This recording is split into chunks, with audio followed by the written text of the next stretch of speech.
My name's Blake Manley. I'm a teacher at Sweet Home High School in Forestry and Natural Resources. One of my jobs is to introduce students to career paths that they don't get to see in the everyday classroom. So join me as we shadow professionals working in their everyday jobs. On this episode, we are going to connect the dots and join back up with DNS logging. Let's learn how to be a skidder and stroke limber operator in this ground-based operation. We will also be following Kevin Strong and learning what it's like to be a small woodlands owner and several other jobs in the timber industry. So join us for this exciting episode right here on Manley Jobs. I just yard turns into him all day long. General rule, the wheels aren't turning, you're not making any money.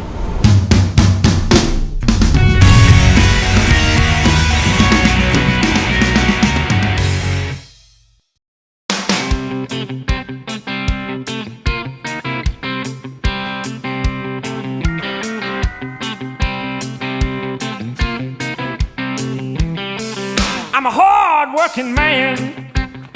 I wear a steel hard hat. I can ride rope, a hammer and paint, do things with my hands that most men can't. I can't get ahead no matter how hard I try. I'm getting really good at barely getting by.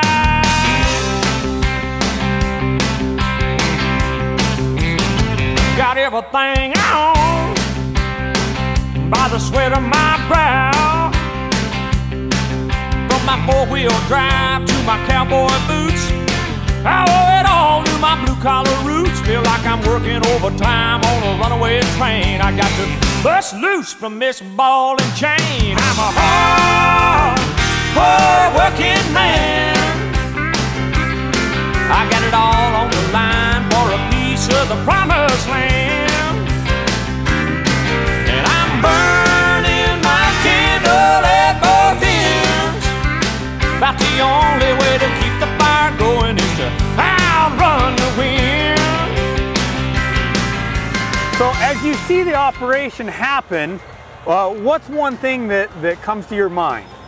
Really the history of the property. My family, my grandparents and my mom moved out here in the 1940s. At that time, most of these trees were barely Christmas tree height. And so it's been, I think, exciting for them and even for me since I was a young kid, being able to come out here, spend time in the forest and just see the trees grow.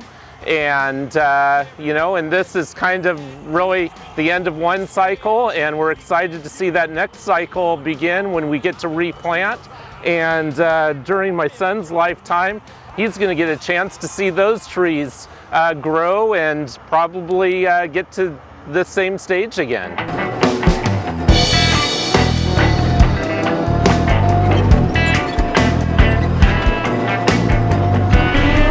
My name is Donnie. Skitter operator, and you're going to see a little bit inside of running a skidder. Skitter is a machine that's used for bringing turns of logs into the processor. That's the process right there. Delimbing the logs and cutting the length. This skidder has a big grapple in the back, as you can see, open and close. And I just yard turns into him all day long. It's pretty fun. There's bits of real good sized wood in here. There might be only 2 logs in a turn because they're so heavy. But we're into some smaller wood right now. The turns are pretty good sized. Sometimes I'll even double up turns.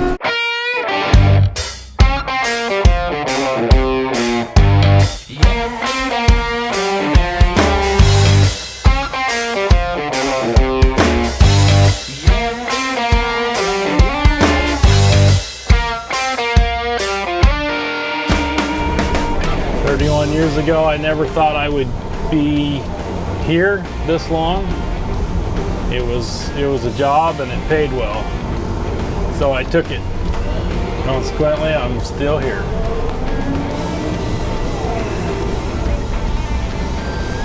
These here should make the 10-inch plus to go to Rossboro.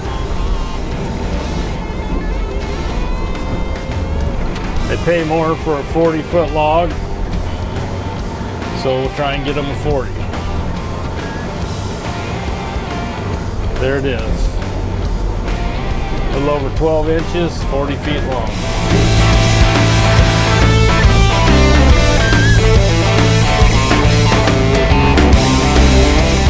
I sort them over here, keep them separate from the other ones. It makes it easier to load and quicker.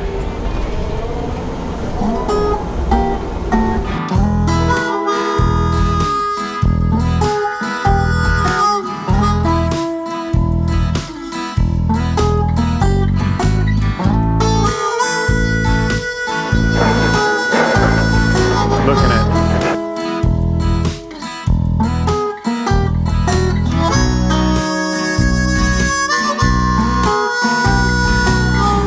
okay, what you're watching is them loading a truck. Now, to the common person, it might just look like he grabbing logs and throwing them on the truck as fast as he can. That's part of it, but the other part is the truck driver is communicating to the loader operator the amount weight-wise that's on the back and on the front of the truck. He has to have so much weight back and so much weight forward to be legal.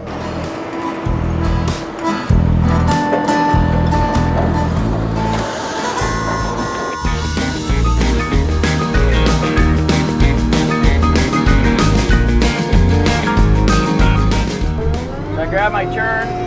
Here's the joystick here. I'm gonna pull it up tight. We're gonna see if this turn's gonna come loose. Oh yeah, it's coming loose. Now this machine has a diff lock. This button here locks it completely in four-wheel drive.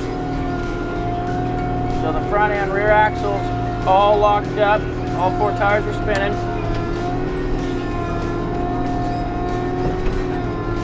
And it looks like we're cooking with gas. Now this is a small turn, so I'm going to double it up with this other turn over here if I can. You got to even up the butts of the trees. If they're uneven, you're going to have them sticking all over the place. Makes it real hard to turn because they'll get up inside of the rear of the machine, block you from turning.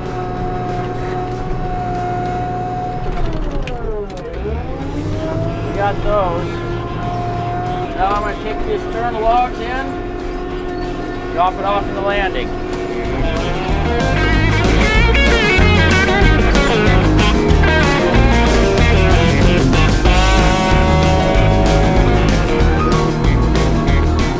I always try to stay pretty much on that same skid trail so that this is the only area that's compacted.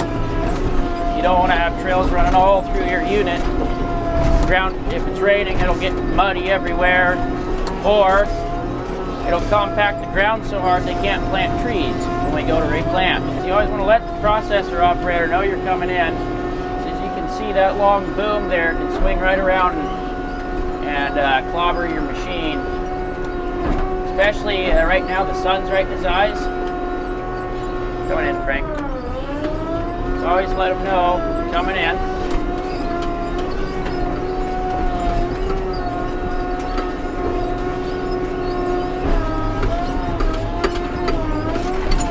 Now when you're dropping a turn, the best way for him is head straight towards the machine. And then you want to drop the butts of this turn where they're pointing right at the undercarriage of his machine. The undercarriage is the tracks, the track frame there. It's a good judge to go by. If they're pointing right at the undercarriage, then it's going to be real easy for them to process. You'll never guess the places that I've been. You never guess the places that I've been. 'Cause everything is like a dream, yeah, but only in that dream that I live in. This part of the operation, what Frank's doing, he's taking the log or the trees as they come in, cutting them into lengths to put on the truck. It's called processing. He's using a stroke delimber right now specially designed to do what they want to do in this operation. So as the skitter's coming in, it's gonna drop off the logs, processor grabs them, make them into their chunks, and then put them in a pile. It sorts as it goes. He puts different lengths in different piles so he knows where they're at. And that kind of completes the third leg of this operation. What we're looking at here, this is your tops, your broken, and your dead wood. This is where your paper, cardboard, toilet paper, all those kind of products come from. 50 years ago, this wood got put in a brush pile and burned. We basically didn't use it the way we do today. We've become technologically advanced enough that every piece of the tree, besides the limbs in this scenario, gets used.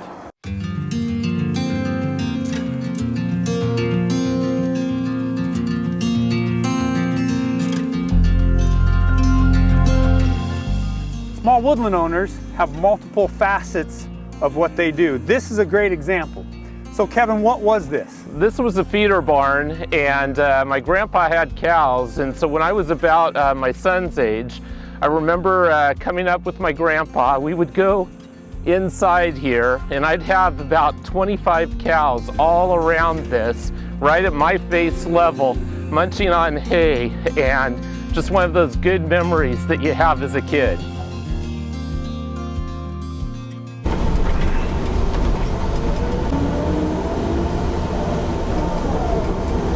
Like most of these off the butt will make that higher dollar sort.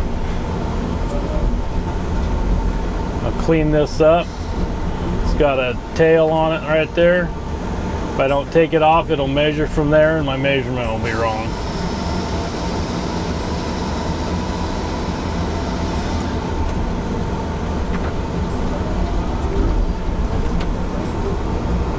This is calibrated. It's pretty highly technical computer system. If you can see my screen, 40 foot, it's about 17 inches on the scale end.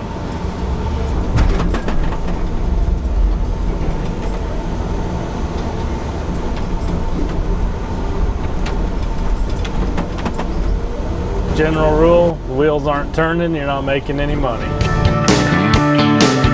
Way back up in the country, back in the hills, down in the hollers where the folks are real, living with the crazies and the old wildcats, sawed-off shotguns and coonskin caps. That's where I'm from, and I'm proud to say I'm from the country, and I like it that way. Everybody knows everybody, everybody calls you friend. You don't need an invitation. Kick off your shoes, come on in. Yeah, we know how to work and we know how to play. We're from the country and we like it that way. What goes into finishing up a project? Yeah, so we've got the land here piled, and we're anxious to get it replanted, and there's a few steps that we need to take to accomplish that. The first being we have to register the amount of tons to be burned through the Oregon Department of Forestry. They work with the Department of Environmental Quality to choose the appropriate day that would allow the burning of the piles. And so we're gonna plant incense cedar here mixed with some Douglas fir, and in the end we'll have like 3,000 to 5,000 seedlings replanted for the Strong family here. Let's go into a little more detail of what the process is between being the landowner and being the forester, how you come together, what the planning is there. My first question to Kevin is, what is your objective? For us, what it came down to, I think the three big things. One was forest health. We realized we were having an increasing amount of tree mortality given the age of the trees. And you know, you'd like to think that you're at least having more growth each year than you have trees dying, and given the age of the stand, we were at that point where it was working the other way. Another thing is, really this is a long-term investment, and so you have to be watching the market. And late summer into fall, we were fortunate that market conditions this year were really strong given all of the things that were happening. And then finally too, when this property was going to be logged, wanted it to happen either late summer, early fall when the ground was dry, so we wouldn't really, cause any, we wanted the compaction for the logging equipment, the log trucks, and we didn't want to be causing damage to the ground. Sweet Home is blessed to have great local loggers, and they lined us up with DNS Logging, which did a phenomenal job for us.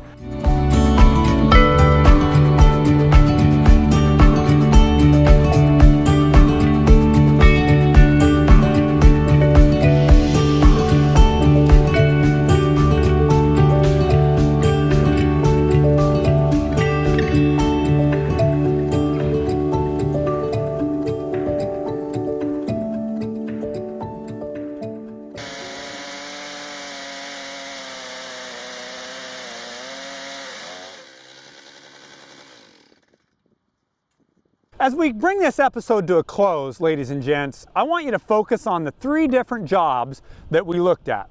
The first one is being an operator in a logging operation. We looked at the skidder and at the processor as 2 different operators in this operation. Starting out, you'll make between $20 and $25 an hour as an operator.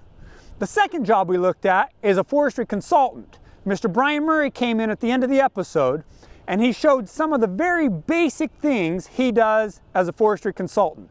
We're going to touch more on that later. But starting out with a little bit of education, you can make between $40,000 and $50,000 a year. The last job we looked at was a small woodlands owner. It takes a lot of time growing your trees, but when you come to the harvest, you can make thousands upon tens of thousands of dollars on your trees if you manage it correctly. Join us next time as we expand our reach to Eastern Oregon.